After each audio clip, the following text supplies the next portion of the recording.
The struggle is the way. The fluorescent lights of Rudy Hill High School buzzed overhead, a constant soundtrack to the daily chaos. Rudy Hill High School was not known for its scholars. Its halls echoed with fights and the smell of cigarette instead of textbooks. Not one day went by without at least 1 or 2 or 3 fights breaking out in the playground, in the canteen, sometimes right in the classroom in front of the teacher. Being smart in Rudy Hill High School was not a badge of honor. It was often a target.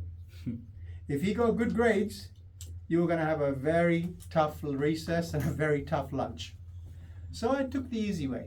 I flew under the radar, a chameleon. I blended into the background.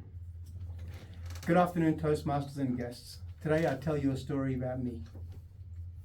I shuffled my way through my advanced classes with very comfortable mediocrity, my grades hovering just above the passing line. The twice yearly parent-teacher meetings, they were my personal enemy. The slips and never made it home. They were crumpled and tossed in the bin long before I ever went home. My world changed in year 10. My younger sister, Shala, she joined high school. 3 years younger, she was a ray of sunshine in this world of shadows. Unlike me, she actually held her head high. When she brought home the first parent-teacher interview slip to home, my parents' faces were clouded and they said, "Interviews? We never had them to do." That night, a truth bomb exploded in my house and reached my parents' ears. Apparently, Rudy Hill High School did offer parent-teacher interviews. At the interviews, shame burned in my gut. My parents sat patiently, talking from teacher to teacher, the disappointment in their faces evident. How many of you have seen disappointment on your parents' faces? All right, multiply that by 5. That's what I saw in their faces. Right then I knew this charade is over. Mid-year in year 10 at Rudy Hill High School, it was a turning point. Driven by a potent desire never to see my parents like that again, and for me to feel that burn, I started handing in assignments on time. I started reviewing the material. In fact, I started turning up to exams on time. Immediately, my grades soared. By the end of the year, I was the top of all of my classes. My life at school got a little bit worse, and I learned to fight. It wasn't a choice. I became the second best fighter in school, which means I came second best in almost all fights I had. The struggle became the way, and I started embracing it. Rudy Hill High School molded me in unexpected ways. It taught me to navigate adversity, to embrace the struggle, to avoid finding the easy way out. It fueled a competitive fire that propelled me throughout high school. By the end of year 12, I was not only first in my school, I was second in the entire district of 27 high schools. Finally, a path forward emerged. Scholarships, a prestigious university, and a well-paying career. But it's never quite so easy.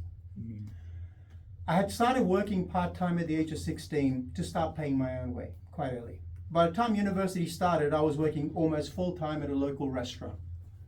By my second year, I was working full-time at the local restaurant, meaning going to university during the daytimes and working from 5 to usually midnight to 2 a.m. in the restaurant. So it wasn't easy. Balancing studies with full-time work meant constant juggling, trying to stay on top of things, almost given up many, many times. But with each hurdle cleared, the satisfaction grew stronger.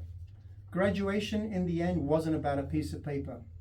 It wasn't about a glowing career. It was a testament to resilience and my ability to push through and find my path. That path led me to where I am, standing in front of all of you, giving a speech. Now, Rudy Hill wasn't the school I dreamed of, but it taught me a really valuable lesson.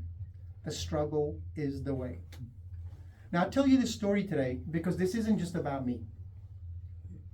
This is about all of us. What made you what you are today? I don't mean the label on your shirt. I don't mean the suburb you live in or the brand of car that you drive, or in Singapore if you drive at all. It is your ability to bounce back after life has thrown its punches at you. It is about forging your life through fire like a fine sword. And as we walk through that fire, we get stronger. This is your real capital in life. Miyamoto Musashi, the legendary swordsman, didn't believe in easy victories.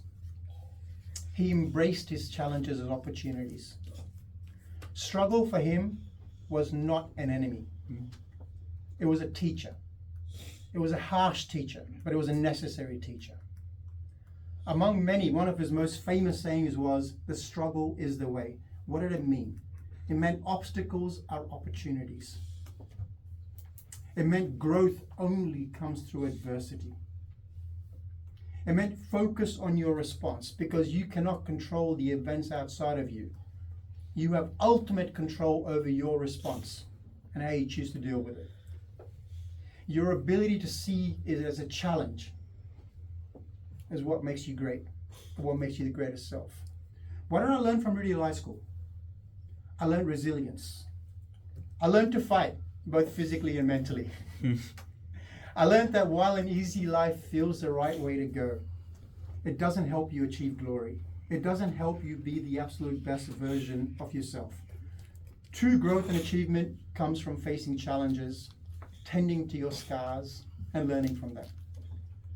Nothing I am proud of today in my life, whether in life, in love, in friendship, or my career, has come easy. When you face difficulty, if you're going to take anything away from this, when you face difficulty, try not to crumble. Embrace the struggle. For within that lies the fire that will forge you into your greatest self, because the struggle is the way. Thank you. Thank you. For the second time, Fareed. Oh my God, that was amazing. Like, not